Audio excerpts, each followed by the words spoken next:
Hello friends, welcome back our channel. आप सभी का आपके अपने चैनल पर स्वागत है और आज हम स्टार्ट करने जा रहे हैं हमारा डे 10। और आप सभी को पता है कि हमने 25 दिन का क्रैश कोर्स स्टार्ट किया हुआ है, जिसमें आज हमारी 10वीं डे 10 है हमारा। ठीक है, इससे पहले 9 क्लासेस हो चुके हैं और उन 9 क्लासेस में हमने जो है आपका पाइथन किया है, जो नया सब्जेक्ट है, जो नया पार्ट ऐड हुआ था। उसके बाद हमने इमर्जिंग ट्रेंड किया और फिर हमने सोशल एथिक्स पढ़ा। ठीक है, आज हम जो पढ़ने जा रहे हैं दैट इज HTML पढ़ने जा रहे हैं, जो आपके सिलेबस में है। मैं एक बार आपको सिलेबस दिखा देती हूँ ताकि आपको जो है वो चीज़ ना रहे।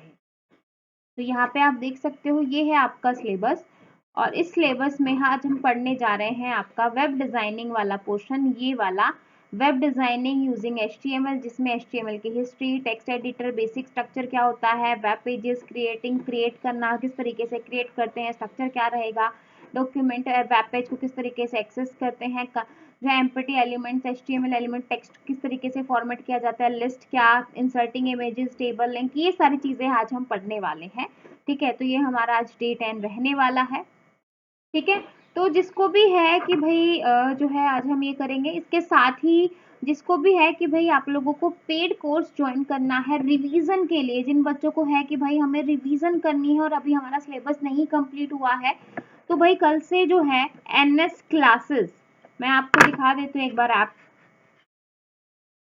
तो यहाँ पे आप देख सकते हो, ये है आपकी ऐप। जब आप NS क्लासेस ऐप पे जाओगे तो इस तरीके से आपको अलग अलग कोर्सेज दिखाई देंगे। तो ये आपको एक कोर्स दिखाई देगा जो आपका बिल्कुल नया बैच है। ठीक है, नया जो आपका कोर्स स्टार्ट हुआ है, state PGT computer science revision course करके।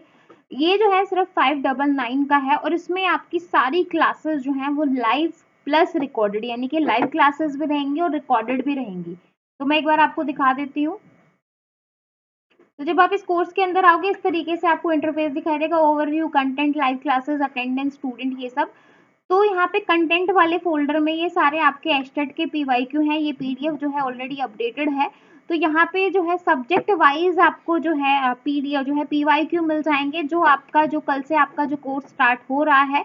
तो पहले आपका थ्योरी पार्ट रहेगा, उसके बाद आपका PYQ रहेगा। सिर्फ आपको जो है 599 के अंदर जो है 3 घंटे, 3-3 घंटे की डेली क्लासेस रहेंगी, लाइव क्लास रहेंगी। लाइव अटेंड करना चाहो कर सकते हो, डेली 11 बजे रहेंगी। आपको है कि मैं नहीं कर सकता तो आप रिकॉर्डेड भी देख सकते हो। तो देखो, पहले यहाँ पे कंप्यूटर नेटवर्क है, ये सारे आपके एस्टेट, ये 2015 का है, इससे पहले 14 के हैं। तो इस तरीके से सारे जो है आपको क्वेश्चन मिल जाएंगे। एस्टेट जो है कंप्यूटर नेटवर्क हो गया, HTML हो गया, डेटाबेस हो गया, कंप्यूटर जो है आपका फंडामेंटल हो गया, MS ऑफिस हो गया, तो सारा इस तरीके से मिल जाएगा। इसी कंटेंट में आपको जो है ये रिवीजन स्ट्रैटेजी है, जो मैंने आज डिस्कस करवाई थी कि किस तरीके से जो है आने वाले 10-11 दिन में आपका सिलेबस पूरा कंप्लीट होगा, है ना। ये आपका कंप्यूटर साइंस का सिलेबस है और ये आपका कॉमन सब्जेक्ट का सिलेबस है। तो सारी चीज़ें यहाँ पे अवेलेबल है। ये आपका लाइव का सेक्शन है। कल से यहाँ पे लाइव क्लासेस आपको सारी मिलनी शुरू हो जाएंगी। तो कल जो है आपका फंडामेंटल वाला पार्ट होगा। तो जो भी बच्चा इंटरेस्टेड है वो इस कोर्स में एनरोल कर सकता है। इसकी जो फीस है वो 599 है। ठीक है, 599 में आपको जो है पूरा जो है 30 नवंबर को आपका पूरा ये आपका जो कोर्स है, जो नया अपडेटेड कोर्स है, ये पूरा खत्म हो जाएगा। ठीक है, डेली 3 आवर्स के अराउंड क्लास रहेगी, यानी कि ये है कि आपको उसके अंदर आपका जो है थ्योरी प्लस जो है PYQ हम करेंगे। लंबी भी हो सकती है, उससे कम भी हो सकती है। ठीक है, दोनों पॉसिबिलिटी हो सकती है, लेकिन इतनी तो चलेगी ही। ठीक है भाई, तो ये रहने वाला है। तो जो भी जिसको भी है तो वो कर सकता है। उसके साथ ही ये आपका NS क्लासेस वाला चैनल है, आप यहाँ पे देख सकते हैं। NS क्लासेस वाला चैनल है। स्टार्टिंग में ही आपको 25 दिन जो है स्टेट PGT कंप्यूटर साइंस का क्रैश कोर्स मिल जाएगा। इससे पहले जिसने भी नो क्लासेस नहीं देखे हैं वो देख सकता है। इसके ऊपर जाओगे तो आपको सारी क्लासेस मिल जाएंगी, डे 1 डे 2 करके, है ना। ये आपका डे 1 हो गया, डे 2 हो गया, डे 3 हो गया, day 4, day 5, day 6, day 7, day 8 और डे 9। ठीक है, डे 10 आज आपकी अपडेट हो जाएगी। तो इस तरीके से ये सारा जो है आपको मिल जाएगा। तो चलिए भाई, अब अपना जो है आपका जो HTML वाला पार्ट है वो हम शुरू करते हैं। ठीक है, जो हम HTML पढ़ने जा रहे हैं वो हम स्टार्ट करने जा रहे हैं। ठीक है, तो HTML क्या होता है? सबसे पहला क्वेश्चन जो है HTML से यही बनता है कि HTML की फुल फॉर्म क्या है। तो H से क्या हो जाएगा? हाइपर, T से क्या हो जाएगा? टेक्स्ट, M से क्या हो जाएगा? मार्कअप, L से क्या हो जाएगा? लैंग्वेज। तो ये क्वेश्चन भी आपका एग्जाम में आया हुआ है कि HTML की फुल फॉर्म क्या है। तो हाइपर टेक्स्ट मार्कअप लैंग्वेज होती है। बट इतना बेसिक क्वेश्चन नहीं आएगा, है ना। हो सकता है आ भी जाए, क्योंकि एक दो क्वेश्चन बहुत ही इजी एग्जाम में जो है देखने को मिलता है। ठीक है भाई। तो HTML stands for hyper text markup language. तो सिलेबस आपका क्या था कि जो HTML की हिस्ट्री, HTML का स्ट्रक्चर, लिस्ट, ये सारी चीजें थी। तो HTML जो है वो आपका एक स्टैंडर्ड मार्कअप लैंग्वेज होती है, जिसका यूज किस लिए किया जाता है, वेब पेजेस को क्रिएट करने के लिए किया जाता है। HTML आपकी क्या है, एक स्टैंडर्ड मार्कअप लैंग्वेज है, जिसका यूज हम HTML के वेब पेजेस को क्रिएट करने के लिए करते हैं। और ये वेब पेजेस आपके स्टैटिक होते हैं। डायनामिक वेब पेज जो है आप जावास्क्रिप्ट से जो है करते हो, HTML से स्टैटिक वेब पेज आपके क्रिएट होते हैं। ठीक है। HTML जो है वो स्ट्रक्चर डिफाइन करती है किसका, वेब पेजेस का। HTML consists series of elements. HTML tell browser how to display the content. जो HTML के एलिमेंट्स है ना, वो ब्राउजर को बताते हैं कि किस तरीके से आपको एलिमेंट को जो है डिस्प्ले करना है। जैसे मैं यहाँ पे बात करूँ वेबसाइट की, क्योंकि वेब पेजेस बना रहे हैं, वेबसाइट है, वेबसाइट क्या कलेक्शन ऑफ वेब पेजेस है। तो सबसे पहला पेज आपका क्या कहलाता है, होम पेज कहलाता है। तो आपको पता है कि होम पेज में कहाँ कहाँ पे जो है इस तरीके से ऊपर जो है होते हैं अबाउट, होम का सेक्शन, ये वो, है ना, कि फ्रंट में आपको क्या क्या दिखे, कि एकदम से यूजर आए तो उसको होम पेज में ऐसी क्या चीजें दिखे कि वो आपका वहां पे चीजें रुक के देखे। तो ये सारा काम किसका है, HTML का। कि HTML element tell browser how to display the content, structure web pages का डिस्क्राइब करती है। तो ये सारे काम किसके हो जाएंगे, HTML के हो जाएंगे। HTML element label pieces of content such as this is a heading, ये हेडिंग है, ये पैराग्राफ है, ये लिंक है। तो ये सारे काम किसके होते हैं, HTML के होते हैं। तो सिंपल HTML डॉक्यूमेंट की अगर मैं बात करूं तो आप यहाँ पे देख सकते हो, सबसे पहले आता है डॉक टाइप HTML। दिख रहा है ये, इस तरीके से आप इसको इस तरीके से लिखोगे। अब ये डॉक टाइप HTML हम क्यों यूज करते हैं, क्या इसको जब भी मैं प्रोग्राम लिखूंगी इसको लिखना जरूरी है। देखो भाई, डॉक टाइप HTML जो है वो आपका क्या बताता है कि HTML का कौन सा लेटेस्ट वर्जन हम यूज कर रहे हैं। ठीक है, HTML का कौन सा लेटेस्ट वर्जन यूज किया जा रहा है, तो आपका ये बताता है। इसके बाद जो है आपका पहला टैग आता है, मतलब एस्टेट जो HTML है इसमें जो टैग होते हैं वो आपके क्या होते हैं, प्री डिफाइंड होते हैं। कैसे टैग होते हैं, प्री डिफाइंड होते हैं। ये यूजर डिफाइंड नहीं होते, प्री डिफाइंड, पहले से ही डिफाइंड है। तो सबसे पहला टैग, फर्स्ट टैग कौन सा हो जाएगा, HTML हो जाएगा। तो इसको मैं फर्स्ट टैग और रूट एलिमेंट भी कहती हूँ, रूट। ठीक है, रूट भी बोल सकते हो आप इसको, और फर्स्ट टैग भी बोल सकते हो। HTML के बाद जो टैग आता है दैट इज हेड। हेड में जो है आप टाइटल लिख सकते हो कि क्या टाइटल है आपका। फिर आपका हेड, फिर आपका टाइटल क्लोज होगा, क्योंकि हेड के अंदर आपका टाइटल आया है तो पहले टाइटल क्लोज होगा और उसके बाद आपका हेड खत्म होगा। ठीक है। इसके बाद बॉडी आता है, बॉडी में आपकी हेडिंग आ जाएगी, पैराग्राफ आ जाएगा, लिंक आ जाएंगे। तो ये सारी चीजें आपकी बॉडी में आएंगी। तो ये सब आने के बाद आपका बॉडी यहाँ पे खत्म होगा। ठीक है। आपको यहाँ पे एक चीज समझ में आ रही होगी कि जो टैग हम शुरू कर रहे हैं उसको क्लोज भी कर रहे हैं। तो भाई स्टार्टिंग जो है नॉर्मल इस तरीके से टाइटल टैग हो गया, लेकिन जब मैं इसको क्लोज कर रही हूँ तो क्लोज करते वक्त क्या करूँ, इस तरीके से स्लैश लगा रही हूँ। तो क्वेश्चन आ जाए क्लोजिंग टैग में हम क्या ऐड करते हैं, इस तरीके से स्लैश का यूज करते हैं। समझ में आया, बहुत ही बेसिक तरीके से समझा रही हूँ। तो पहला फर्स्ट टैग कौन सा, ये क्वेश्चन भी एग्जाम में आया हुआ है, स्टेट के ही एग्जाम में आया हुआ है कि पहला टैग कौन सा हो जाएगा, HTML हो जाएगा। HTML टैग के बाद आपका हेड आता है। तो हेड टैग आपका क्या काम करता है, मेटा इंफॉर्मेशन को कंटेन करता है। मेटा इंफॉर्मेशन को क्या करेगा, कंटेन करेगा, स्टोर करेगा। ठीक है। फिर आपका टाइटल आ गया, फिर आपका जो है टाइटल क्लोज हो जाएगा, फिर आपका हेड क्लोज हो जाएगा, फिर आपका बॉडी आ जाएगा। तो यहाँ पे आप देख सकते हो कि भाई ये जो है आपका क्या बताता है कि भाई कौन सा लेटेस्ट वर्जन यूज हो रहा है, HTML5 डॉक्यूमेंट का यूज कर रहे हैं। ये आपका रूट एलिमेंट है, इसको हम फर्स्ट टैग भी कहते हैं। ये आपका मेटा इंफॉर्मेशन को कंटेन करता है। ठीक है। क्वेश्चन आ जाए कि हेड जो एलिमेंट, हेड जो टैग है वो क्या कंटेन करेगा, तो मेटा इंफॉर्मेशन को कंटेन करता है। टाइटल जो है वो स्पेसिफाई करता है HTML का पेज, यानी कि जो पेज का टाइटल है वो क्या है। ठीक है। बॉडी जो है वो आपका डिफाइन करता है डॉक्यूमेंट की बॉडी, जिसमें आपके जो है सारे टैग जैसे heading, paragraph, hyperlink, table, list, ये सब आपका किस में आ जाएगा, बॉडी पार्ट में आ जाएगा। तो हेडिंग के लिए इसका यूज करते हैं, पैराग्राफ के लिए इसका यूज करेंगे। जस्ट अभी हम आगे इनको डिटेल में डिस्कस करेंगे, H1 क्या है, C क्या है ना। तो ये सारी चीजें, तो आई होप आपको इतना समझ में आ गया। तो ये आपका एक तरीके से स्ट्रक्चर है, ये आपका पूरा प्रोग्राम मैंने आपको बताया, और एक एक प्रोग्राम में एक एक लाइन को मैंने डिस्कस किया है। क्योंकि इन्हीं लाइंस के ऊपर जो है आपके ऑलरेडी एग्जाम में क्वेश्चन आ चुके हैं, इसलिए हमने एक एक लाइन को यहाँ पे डिस्कस किया है। ठीक है भाई, ठीक है। तो यहाँ पे ये हो गया। इसके बाद HTML की हिस्ट्री की बात की जाए, क्योंकि हिस्ट्री से आपका क्वेश्चन आया हुआ है। तो हिस्ट्री की अगर मैं बात करूँ तो सन 1989 में टिम बर्नर्स-ली ने इन्वेंट किया था WW यानी कि वर्ल्ड वाइड वेब को। तो मे भी क्वेश्चन आता है कि वर्ल्ड वाइड वेब को किसने डिस्कस जो है किसने इन्वेंट किया था? टिम बर्नर्स-ली ने किया था। 1991 में जो है टिम बर्नर्स-ली ने इन्वेंट किया किसको? HTML को। ठीक है। फिर इसके बाद इस तरीके से ये आपका ये आ जाएगा। ठीक है, तो ये आपका जो है अभी ये चल रहा है। इसके बाद आता है आपके HTML के डॉक्यूमेंट जो होता है जो है all HTML document must start a doc type declaration. जितने भी डॉक्यूमेंट है डॉक टाइप डिक्लेरेशन इससे स्टार्ट है। HTML डॉक्यूमेंट इटसेल्फ बिगिन कहाँ से स्टार्ट होता है? HTML से ही स्टार्ट होता है, HTML पे ही एंड होता है।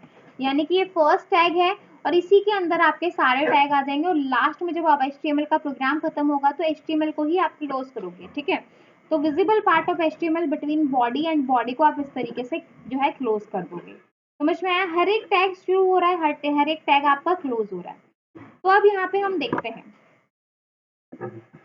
Doc type declaration represent the document type and help the browser to display web page correctly. किस तरीके से वेब पेजेस को करेक्टली हमें डिस्प्ले करना है। It must only appear once at the top of the page before any HTML tag. ठीक है, और डॉक टाइप डिक्लेरेशन आपकी केस सेंसिटिव नहीं होती है। कोई जरूरी नहीं है कि आपको कैपिटल में ही लेना है ना। आप इसको जो है इस तरीके से स्मॉल में भी लिख सकते हो, ये भी आपका सही है। ठीक है, समझ में आया? मतलब ये आपका केस सेंसिटिव नहीं है, यानी कि capital D and small D both are equal, ये दोनों दूसरे के बराबर हैं। ठीक है, और ये जो है डिक्लेयर करता है HTML5 को। इस तरीके से आप इसको जो है डिफाइन करोगे। तो HTML element is everything from the start tag to the end tag। मतलब HTML element आपका सब कुछ होता है स्टार्टिंग टैग से लेके एंडिंग टैग तक। तो टैग का नेम, कंटेंट यहाँ पे आपका ये आ जाएगा। फिर एग्जाम्पल ऑफ सम एलिमेंट, तो इस तरीके से H1 यानी कि माई फर्स्ट हेडिंग, P जो है माई फर्स्ट पैराग्राफ। ठीक है, तो हेडिंग को मैंने यहाँ पे क्लोज कर दिया, पैराग्राफ को मैंने यहाँ पे क्लोज कर दिया। H1 माई फर्स्ट हेडिंग इस तरीके से। अब यहाँ पे स्टार्टिंग हुई है, क्लोजिंग भी हो गई, स्टार्टिंग हुई, क्लोजिंग भी हो गई। अब यहाँ पे देखो BR टैग को मैंने स्टार्ट किया है ना। BR टैग जो है वो हम यूज करते हैं लाइन को ब्रेक करने के लिए, या ब्रेक लाइन, है ना। तो इसके लिए यूज किया जाता है। क्वेश्चन आ जाए लाइन ब्रेक के लिए किसका यूज करेंगे, तो BR टैग का। अब BR टैग आपका स्टार्ट तो हुआ लेकिन क्लोज नहीं हुआ। तो इस तरीके के टैग भी होते हैं कि भाई जो स्टार्टिंग तो होती है लेकिन एंडिंग नहीं होती है। ठीक है, तो इस तरीके के टैग को क्या कहा जाता है? एम्प्टी टैग कहा जाता है। क्या कहा जाता है भाई? एम्प्टी टैग कहा जाता है। ठीक है, और जो टैग आपकी स्टार्टिंग भी होती है, जैसे आपका HTML हो गया, और जिसकी क्लोजिंग भी हो, तो इस टाइप के टैग को हम क्या कहेंगे? Container tag. इस टाइप के टैग को क्या कहेंगे? कंटेनर कहेंगे, इसको हम एम्प्टी कहेंगे। तो some HTML element have no content like BR element, these element are also called empty elements। तो मे भी क्वेश्चन आ जाए कि एम्प्टी एलिमेंट्स आपके कौन से होते हैं, जैसे BR टैग हो गया, ING हो गया। तो ये मतलब स्टार्टिंग तो होती है मतलब जिनकी स्टार्टिंग तो हो लेकिन एंडिंग ना हो, तो वो आपके एम्प्टी टैग में आते हैं। जिनकी स्टार्टिंग भी हो और एंडिंग भी हो, तो वो टैग आपके कंटेनर टैग हो जाते हैं। ठीक है, समझ में आया भाई? समझ में आया? इसके बाद देखो nested HTML element. HTML element can be nested. This means that HTML जो है that element can contain other element. All HTML document consist of nested HTML element. जैसे आपका जो है एग्जांपल की अगर मैं बात करूँ तो 4 HTML बॉडी, हेड, पैराग्राफ। ठीक है, अब यहाँ पे हेडिंग को हम डिटेल में अभी डिस्कस करेंगे। तो ये आपका जो है फर्स्ट हेडिंग है और ये आपका पैराग्राफ है। तो क्वेश्चन ये आपका जो है एस्टेट के अंदर आया हुआ है कि जो है पैराग्राफ के लिए कौन से टैग को यूज किया जाता है, तो पैराग्राफ के लिए P टैग को हम यूज करते हैं। ठीक है भाई, अब मैं आपको हेडिंग का भी बताती हूँ कि हेडिंग के लिए कौन सा टैग यूज किया जाता है। उससे पहले आप ये थोड़ा सा देख लीजिए, उसके बाद हेडिंग को डिटेल में समझेंगे। एम्प्टी HTML एलिमेंट, जस्ट भी मैंने बताया कि BR टैग जो है वो लाइन को ब्रेक करने के लिए हम यूज करते हैं। एम्प्टी एलिमेंट होता है क्योंकि इसमें क्लोजिंग टैग नहीं होते हैं। HTML आपकी केस सेंसिटिव लैंग्वेज नहीं है। आप इसमें कैपिटल P लो या स्मॉल p लो, बोथ आर इक्वल, है ना। या फिर आप इसमें कैपिटल जो है कुछ भी आप ले सकते हो, जैसे आपने यहाँ पे HTML ले लिया, या फिर आपने इस तरीके से HTML ले लिया, दोनों जो है वो क्या है, बराबर हैं। तो इस तरीके से आपका केस सेंसिटिव नहीं है। क्वेश्चन आता है HTML आपकी केस सेंसिटिव है या नहीं। इसके बाद देखो HTML standard does not require lower case tag, but जो है आपका W3 जो है वो lower case in HTML and demand lower case for stricter document type like XHTML। ठीक है, अब हम बात करेंगे एट्रीब्यूट्स की। क्वेश्चन में आपका जो है सिलेबस में स्पेशली मेंशन भी है एट्रीब्यूट्स के बारे में। तो एट्रीब्यूट्स क्या होते हैं, मे भी क्वेश्चन आ जाए कि एट्रीब्यूट्स की डेफिनेशन के ऊपर क्वेश्चन आ जाए। तो ऑल HTML जो है all HTML elements can have attributes. Attribute provide additional information, additional information provide करते हैं एलिमेंट्स के बारे में। मतलब जो भी आपका एलिमेंट है उसके बारे में क्या देंगे, एडिशनल इन्फो देंगे। Attribute are always specified in the start tag, मतलब एट्रीब्यूट जो है वो हमेशा स्पेसिफाई करते हैं starting tag. Attribute usually come in name value pair like name equal to value. अब आप यहाँ पे ये समझो कि एट्रीब्यूट हम यूज कहाँ करते हैं। ठीक है, सबसे पहले बात करते हैं HREF एट्रीब्यूट की। अब HREF एट्रीब्यूट आपका क्या होता है, जो ये ए है आपका, जो ए टैग है वो आपका डिफाइन करता है किसको, हाइपरलिंक को। ए टैग जो है वो किसको डिफाइन करेगा, हाइपरलिंक को डिफाइन करेगा। HREF एट्रीब्यूट आपका स्पेसिफाई करेगा the URL of the page link goes to. मतलब HREF जो है वो एट्रीब्यूट स्पेसिफाई करता है URL को। जैसे मैं बोलूं ए तो आपका टैग है और टैग के जस्ट बाद आपका HREF आ जाएगा, तो ये आपका क्या बता रहा है, एट्रीब्यूट। यानी कि ए के साथ आपका क्या आना चाहिए, ये वाला एट्रीब्यूट आना चाहिए। ठीक है, समझ में आया आपको, ये समझ में आएगा कि इनकी जो है जगह कहाँ पे। जैसे आप यहाँ पे एग्जाम्पल के तौर पे देखो कि HREF, क्योंकि लिंक बता रहे हैं तो लिंक हमें बताना पड़ेगा http://nsclasses.com, है ना। फिर हम एक ए टैग को क्या कर देंगे, क्लोज करवा देंगे। समझ में आया भाई, समझ में आया। इसके बाद आता है SRC एट्रीब्यूट। SRC एट्रीब्यूट हम यूज करते हैं इमेज टैग के साथ। ठीक है, IMG टैग के साथ SRC एट्रीब्यूट का यूज किया जाता है। SRC एट्रीब्यूट आपका क्या कहता है, ये आपका एट्रीब्यूट स्पेसिफाई करता है part to image to be display, कि भाई मतलब इमेज है, इमेज की बात हो रही है कि भाई आपकी जो इमेज है उसका पाथ आपका कहाँ पे है, इंटरनल स्टोरेज में है, एक्सटर्नल स्टोरेज में है, आप कहीं बाहर से उठा रहे हो, आपके फोन में से ही ले रहे हो, डेस्कटॉप से ले रहे हो, कहाँ से ले रहे हो, तो पाथ बताता है ये। ठीक है, जैसे IMG के साथ मैंने यहाँ पे SRC का यूज कर दिया और इस तरीके से इसने इमेज का पाथ यहाँ पे बता दिया। ठीक है, तो दो तरीके से आपका जो है SRC एट्रीब्यूट स्पेसिफाई करता है। पहला है आपका एब्सोल्यूट URL, सेकेंड है आपका रिलेटिव URL। ठीक है, एब्सोल्यूट URL की अगर बात की जाए तो link to an external image that is hosted on another website, कि भाई जो लिंक है आपका एक्सटर्नल इमेज का वो आपका होस्ट कर रहा है किसको, अनदर वेबसाइट को। तो मतलब आपने जो आपने एक्सटर्नल इमेज आपने उठाई, यानी कि किसी दूसरे के पेज से आपने इमेज को लिया है। यानी कि अगर मैं बोलूं कि भाई किसी दूसरे ने अपनी वेबसाइट पे कोई इमेज डाल रखी थी, आपको वहां से वो अच्छी लगी, या फिर गूगल पे आपने कुछ इमेजेस को ढूंढा, वहां से आपने इमेज डाल दी। ठीक है, मतलब किसी दूसरे की इमेज उठा के आपने अपनी वेबसाइट पे अपलोड कर दी, आपने अपने उस पे अपलोड कर दी।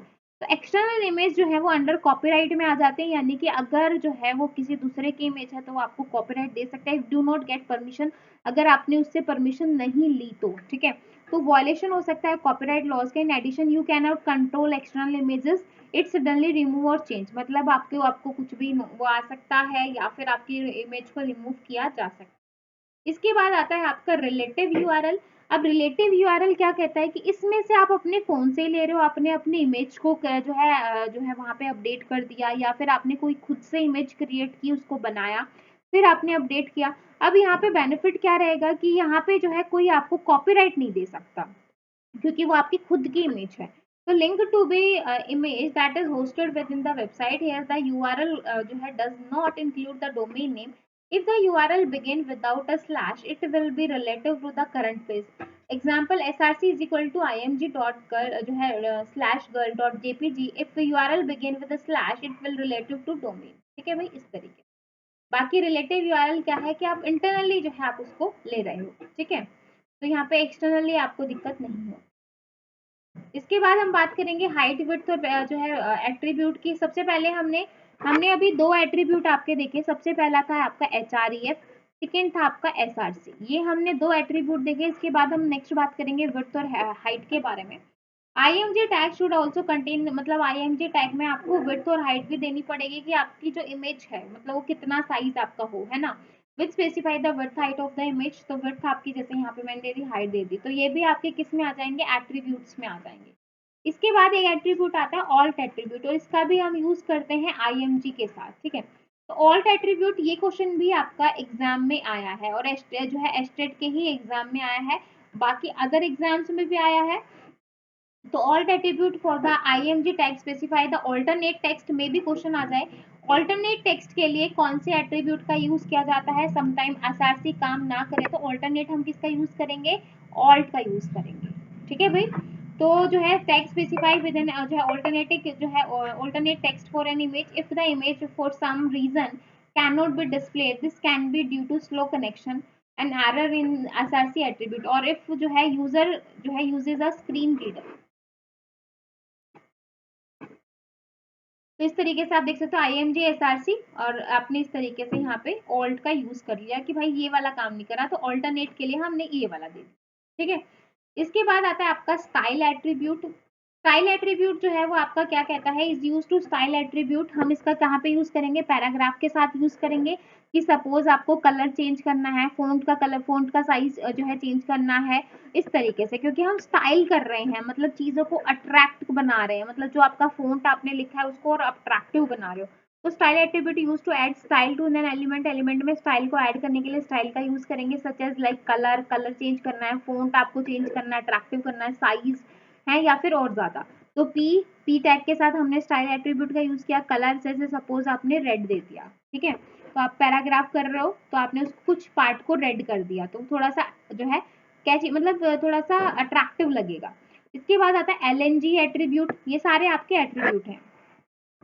LNG attribute you should always जो है LNG एट्रीब्यूट वो HTML tag to declare the language of the web page, this mean assist जो है सर्च इंजन एंड ब्राउजर, ठीक है। टाइटल मैंने आपको टैग बताया था, title attribute define some extra information about an element, ठीक है। इसके बाद आता है आपका HTML की हेडिंग। हाँ जी, तो सबसे पहला हेडिंग से क्वेश्चन क्या बनता है, सबसे पहला क्वेश्चन बनता है कि टोटल आपकी कितनी हेडिंग होती हैं। तो टोटल आपकी, ये क्वेश्चन भी आया हुआ है, टोटल आपकी 6 हेडिंग होती हैं, ठीक है। अब ये क्वेश्चन बनता है कि सबसे बड़ा साइज कौन सी हेडिंग का होता है, क्योंकि आपकी हेडिंग होती है H1, H2, H3, H4, H5 और H6, टोटल आपकी ये 6 हेडिंग होती है। तो क्वेश्चन आ जाए लार्जेस्ट हेडिंग के लिए कौन सी हेडिंग का यूज करेंगे, तो H1 का यूज किया जाता है लार्जेस्ट हेडिंग के लिए, और स्मॉलेस्ट हेडिंग के लिए किसका यूज किया जाता है, H6 का। यानी कि आपको सबसे छोटा फॉन्ट लिखना है तो हम H6 का यूज करेंगे, अगर आपको सबसे बड़ा लिखना है तो हम H1 का यूज करेंगे, ठीक है। अगर आपको है कि मुझे नॉर्मल करना है तो ये जो है आपका नॉर्मल। अब फॉन्ट जो है हम हेडिंग का साइज भी देखते हैं कि किसका कितना कितना साइज होता है, तो इसका जो है वो 2em होता है, यानी कि 32 पिक्सल्स। तो आप यहाँ पे देख सकते हो सबसे बड़ा साइज, फिर छोटा, हेडिंग 6 आपकी सबसे छोटी होती है। तो टोटल 6 हेडिंग हो गई H1 से लेके H6 तक। तो H जो है H1 आपका मोस्ट इंपॉर्टेंट हेडिंग, H6 जो है डिफाइन लिस्ट इंपॉर्टेंट हेडिंग, मतलब बिग जो है आपका HTML हेडिंग जो है for heading only, don't use heading to make big और जो है बोल्ड, ठीक है भाई। तो बाय डिफॉल्ट जो आपका साइज हेडिंग का होता है वो H4 होता है, क्योंकि आपका नॉर्मल यानी कि बीच का रहता है, यानी कि 16 पिक्सल्स के बराबर, मतलब 1em जो है वो 16 पिक्सल्स और 2em जो है वो 32 पिक्सल। तो यहाँ पे ये आपका आ जाएगा 16 और 8 24, तो ये आपका 24 आ जाएगा। तो इस तरीके से आप यहाँ पे इसको कैलकुलेट कर सकते हैं, ठीक है। तो ये आपका 20 के आसपास आ जाएगा, फिर ये 16 आ जाएगा, ठीक है, फिर ये आपका जो है 14 के आसपास, ये आपका इस तरीके से आ जाएगा, ठीक है। तो ये आपका जो है ये आपके हेडिंग के साइज आ जाएंगे। बाय डिफॉल्ट आपसे हेडिंग पूछे तो H4 मिलेगी, तो ये आपके हेडिंग के साइज हो गए। तो बिगर हेडिंग जो है वो हम H1 का यूज करते हैं। तो HTML heading has a default size, you can specify the size for heading for style attribute. तो फॉन्ट साइज प्रॉपर्टी के साथ आपको जो है स्टाइल के साथ आपको इस तरीके से यूज करना पड़ेगा। स्टाइल एट्रीब्यूट हमने ऊपर देखा भी था, ठीक है। पैराग्राफ के लिए हम किसका p टैग का यूज करते हैं, p element define a paragraph, HTML horizontal rule. तो हॉरिजॉन्टल टैग के लिए HR का हम यूज करते हैं, लाइन को ब्रेक करवाने के लिए BR का। ये क्वेश्चन कई बार आया भी है और ये आपका एम्पटी टैग भी होता है। उसके बाद ये आता है कि आपकी पोएम इस तरीके से लिखी हुई है। आपने जो है हिंदी इंग्लिश पढ़ा होगा, मतलब अपने जो है बचपन में बहुत सारी कविताएं देखी होंगी। तो कविता हमेशा इसी सीक्वेंस में लिखी जाती है। ऐसा नहीं है कि भाई आगे का ये वाला पार्ट खाली है तो हम ये वाली लाइन उठा के यहाँ डाल दें, नहीं। पोएम आपकी बहुत अच्छे तरीके से इसी तरीके से लिखी जाती है। और हम चाहते हैं कि मेरी पोएम जो मुझे आउटपुट मिले वो भी एज इट इज मिले। तो इस तरीके के आउटपुट को डिस्प्ले करवाने के लिए कौन से टैग का यूज करेंगे? तो इसके लिए हम जो है प्री टैग का यूज करते हैं। प्री फॉर्मेटेड टेक्स्ट, यानी कि जिस तरीके से भी आपने लिखा है उसी तरीके से आपने यहाँ पे प्री टैग लगा दिया।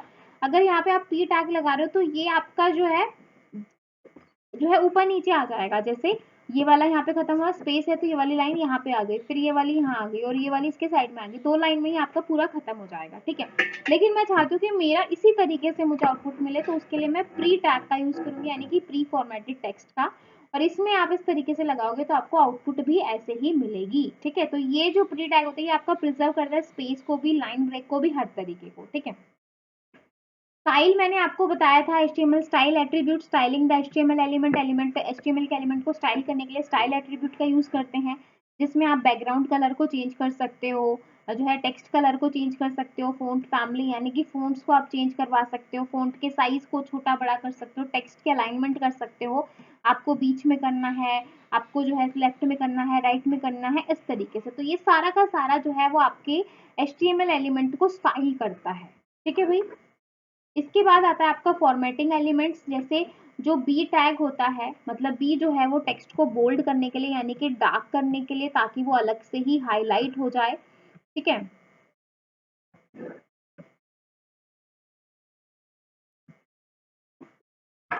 ठीक है, तो बोल्ड टेक्स्ट को बोल्ड करने के लिए बी टैग का यूज किया जाता है। अब जो है बी टैग के जैसा ही स्ट्रांग होता है, ये टेक्स्ट को इंपॉर्टेंट यानी कि सेम बोल्ड ही करता है। आई जो है वो इटैलिक करने के लिए, ये आपका एम्फोसाइज के लिए, ये आपका मार्क करने के लिए, टेक्स्ट को मार्क करना है तो स्मॉल आपका स्मॉलेस्ट स्मॉलर टेक्स्ट के लिए। डेल जो है आपको टेक्स्ट को डिलीट करना है तो डेल का यूज करेंगे। अगर आपको इंसर्ट करना है तो INS का यूज करोगे, इंसर्टेड टेक्स्ट। SUV आपका सबस्क्रिप्ट टेक्स्ट होता है और SUP आपका सुपरस्क्रिप्ट टेक्स्ट होता है। ये सारे के सारे टैग आपके एग्जाम में ऑलरेडी आए हुए हैं। इससे नेक्स्ट क्लास में जो है मैं आपको बाकी जो हमारा ये रह गया है, कोटेशन और साइटेशन एलिमेंट्स कौन से होते हैं, ठीक है, आपका ये वाला पार्ट करने के बाद फिर जो है हम आपका लिंक कलर, ये भी बहुत इंपॉर्टेंट है, यहाँ से भी एग्जाम में क्वेश्चन आता है। या आपके टारगेट एट्रीब्यूट्स, ये आपका बुक मार्क क्रिएट करने के लिए। इसके बाद आपका जो है HTML टेबल हम किस तरीके से करते हैं, क्योंकि ये भी आपके सिलेबस में मेंशन है। लिस्ट हम किस तरीके से क्रिएट करते हैं, ठीक है। इसके बाद जो है आपका ऑर्डर्ड, ये आपकी पूरा लिस्ट वाला पार्ट हो गया, ठीक है। इसके बाद ब्लॉक और इनलाइन एलिमेंट्स क्या होते हैं, तो ये पूरा हम आपका नेक्स्ट क्लास में करेंगे, ठीक है भाई। बाकी का जो भी पार्ट है, फॉर्म आपका वाला पार्ट है, फॉर्म भी आपके सिलेबस में है, इसको पढ़ेंगे, ठीक है। इसके बाद इससे रिलेटेड जो भी आपके PYQ बनते हैं, ठीक है, जो भी आपके PYQ बनते हैं इनको हम डिस्कस करेंगे। प्लस आपके एग्जाम में HTML से रिलेटेड कैसे कैसे क्वेश्चन आए हुए हैं वो भी करेंगे। तो ये सारा हम नेक्स्ट क्लास में करेंगे। आई होप आपको जितना हमने आज किया है वो बहुत अच्छे से समझ में आया होगा। किसी को भी अगर डाउट है इसके अंदर तो मुझे कमेंट सेक्शन में बता सकता है, ठीक है। तो फिर मिलेंगे नेक्स्ट वीडियो में, तब तक के लिए bye bye, take care, thank you.